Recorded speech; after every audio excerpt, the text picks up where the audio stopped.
2011년 8월이죠. 후쿠시마 원전 사고. 그리고 그 이후에 우리나라가 1차 수입 규제를 했고 또 2015년에 일본 정부가 WTO에 제소를 했고 네. 1심 패소를 했고 네. 그리고 금년 4월 최종심에서 승소를 했습니다. 네, 자 시작 과정만 먼저 한번 다시 짚어볼게요. 2011년 3월 11일입니다. 강도 9의 지진이 일본을 강타하죠. 그래서 우리가 잘 아는 후쿠시마 대지진, 그 쓰나미가 몰려왔고요. 제일 큰 것은 이재민도 많이 났지만 거기 원전이 있었다는 겁니다. 원전이 파괴가 됩니다. 원전이 폭발되는 아주 놀라운 이제 원자력 사고가 벌어지게 되고요. 당연히 이제 방사능 누출의 문제가 이제 벌어지게 되죠. 그래서 우리 정부는 뭐 구호도 하고 지원도 하고 여러 가지를 했지만 일본과의 통상에서 저 지역이 방사능에 오염됐네. 그래서 쭉 보니까 일본 북동쪽에 거의 8개 현인데 4분의 1 정도 면적이에요. 우리는 후쿠시마로만 이야기하지만 뭐 여기 보면은 자, 아오모리, 이와테, 미야기, 이바라키, 도치키, 군마, 지바 이렇게 8개 현에서 나오는 수산물 50종에 대해서 전면 수입 금지 조치를 내립니다. 이거는 못 들어오는 거예요. 아예 위험하다 이렇게 판단을 한 거죠. 그런데 문제는 다른 수산물들은 또 유통이 되고 있었어요. 그런데 이 2013년, 2년 후에 어떤 일이 벌어지냐면 그 파괴된 원전에서 오염수가 바다로 유출됐다는 사실이 확인됩니다. 그래서 사실은 이제 이 지역은 전면 수입 금지가 2013년 9월부터 내려집니다. 그래서 이제 검역과 방역 부분에 있어서 자, 수산물이 국내로 들어오는데 일본산 수산물을 이 방역 과정에서 테스트를 하죠. 거기서 요오드라든가 세슘과 같은 방사능 물질이 검출이 되면 모든 핵종을 다 검사해. 그래서 조금이라도 문제가 있으면은 수입 중단. 그래서 굉장히 초강경 조치로 우리 수산물, 유통 수산물의 안전을 확보하고자 우리 정부는 노력을 했습니다. 여기까지 들으면 우리 정부는 사실은 옳은 조치를 했다라고 보는 게 맞아요. 왜냐하면 국민들이 먹는 음식에 관한 거기 때문에 사실은 기준치에 부합이 되더라도 국민들이 만약에 많이 불안해한다면 2번, 3번 이렇게 검사하는 건 사실은 정부 입장에서는 굉장히 잘한 조치였는데 문제는 일본 입장에서 보자면 일본은 이 조치가 부당하다라고 느낀 겁니다. 그래서 일본 정부가 한국에 요구를 했지만 한국이 얘기를 들어주지 않으니 결국은 무역 분쟁을 좀 해결해달라고 하면서 세계 무역기구인 WTO에 한국의 이러이러한 조치에 조기 철폐를 요구한다라고 분쟁을 조정해달라고 요구를 하고요.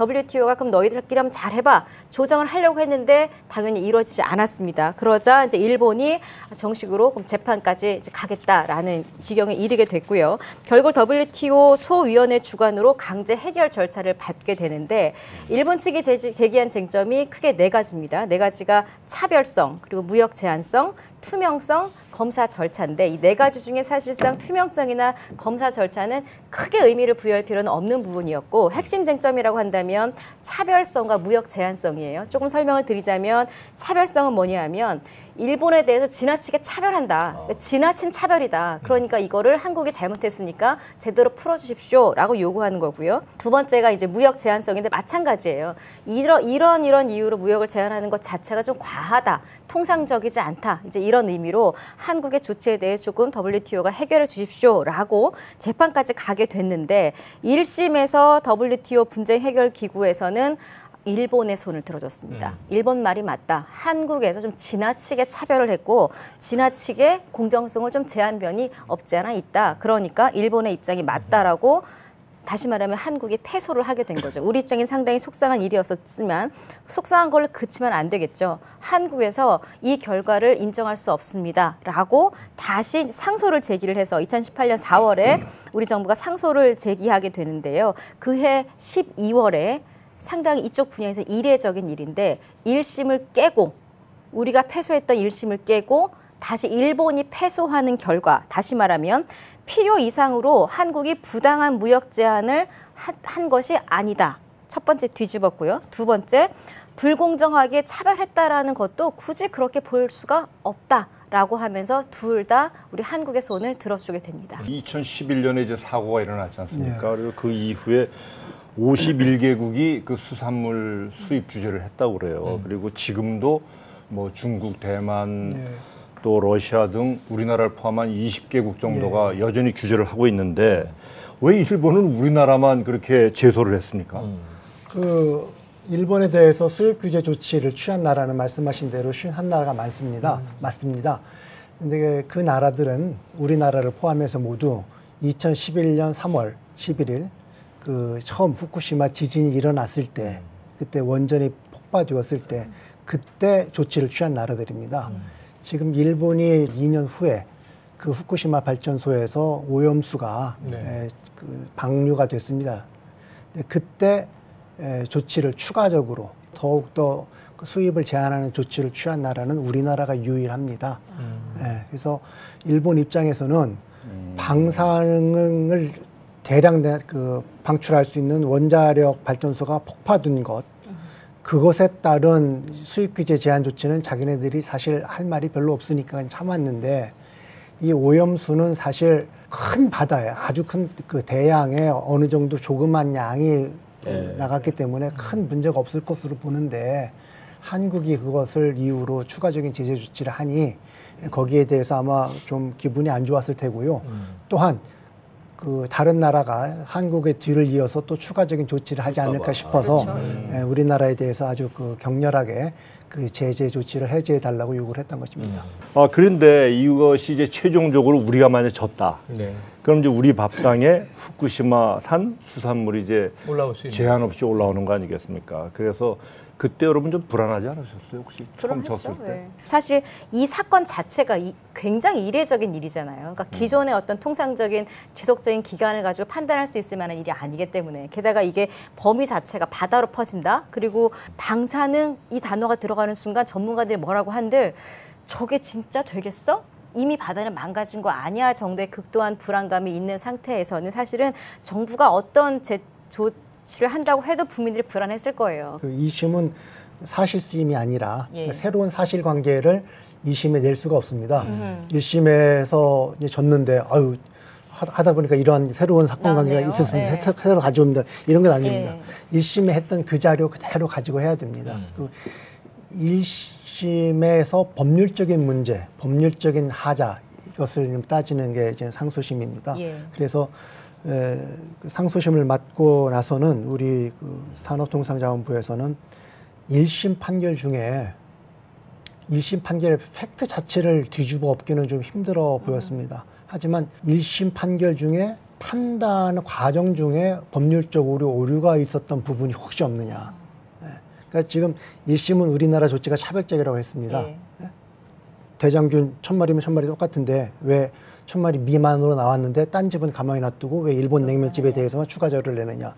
일본 집에 대한 차별이다. 그러니까 표면적으로 봤을 때 이건 차별성이 참 명확합니다. 근데 이 사실관계를 뒤집어 엎기는 사실 쉽지는 않았습니다. 그래서 1심 패널은 이러저러하기 때문에 차별이라고 결정을 했는데요.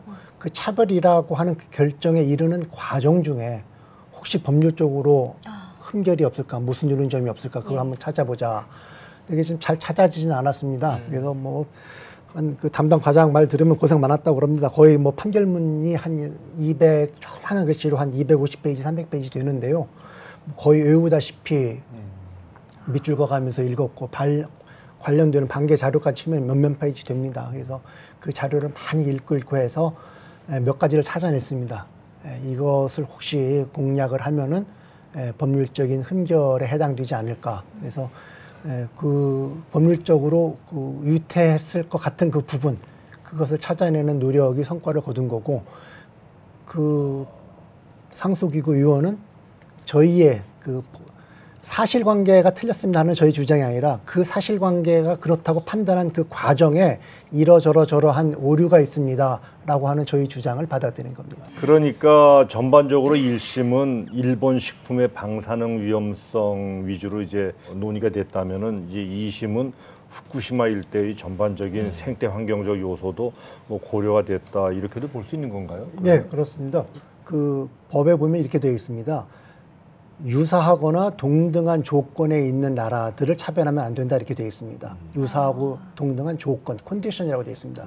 이 컨디션의 의미를 지금까지는 예를 들어서 냉면 하면 냉면에 들어가 있는 대장균 1000마리, 2000마리 이런 것을 이제 그 동등한 조건으로 봤습니다. 그래서 똑같은 냉면이면은, 그리고 똑같은 대장균이면은 여기가 1000마리면 이쪽도 1000마리다.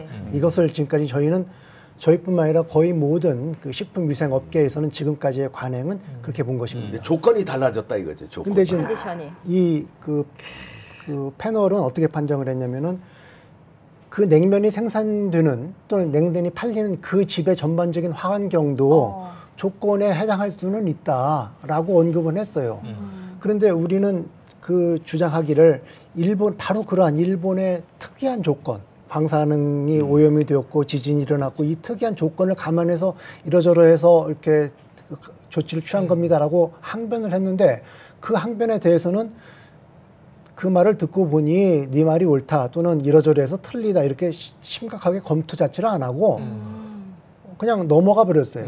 듣고만 넘어갔다. 네. 그건 그거고. 예. 그래서 저희가 그 2심 재판에 가서 분명히 패널 판정을 할 때 그 조건이라 함은 그저 똑같은 냉면, 똑같은 대장균 이것뿐만 아니라 그 냉면이 생산되는 그 집의 환경도 조건이 될 수 있다라고 분명히 언급을 했는데 거기에 대한 우리 자료를 검토한 흔적이 없습니다. 예. 거기 실장님, 그런데 이게 지금 WTO 1심 결과가 뒤집혔잖아요. 예. 이게 최초 사례라면서요? 아닌가요? 1심이 그 상수심에서 뒤집히는 경우는 뭐 흔히 있는 일입니다. 흔히 있습니까? 있는 일인데 왜 이번 사건에서는 그런 말이 자꾸 도는데요. 예. 두 가지입니다. 지금 이렇게 그 식품의 위생에 관한 사건을 위생 검역 사건이라 그래서 영어로 그냥 SPS 사건이라고 그러는데요. 이 SPS 사건 중에서 사건의 핵심이 되었던 사항, 예를 들어서 지금 우리나라 같은 경우에는 아까 말씀드린 차별성과 과도성, 이것이 핵심 아닙니까? 이러한 핵심되는 이슈가 상시심에서 뒤집힌 경우는 없었습니다. 기타 저희가 재판을 걸 때에는 핵심 사항 말고 곁가지로 여러 가지 사항을 같이 겁니다. 그러한 곁가지 사항이 뒤집힌 경우는 뭐 항용 있는 일인데요. 그 분쟁의 원천이 되었던 가장 핵심적인 내용이 뒤집힌 경우는 없습니다.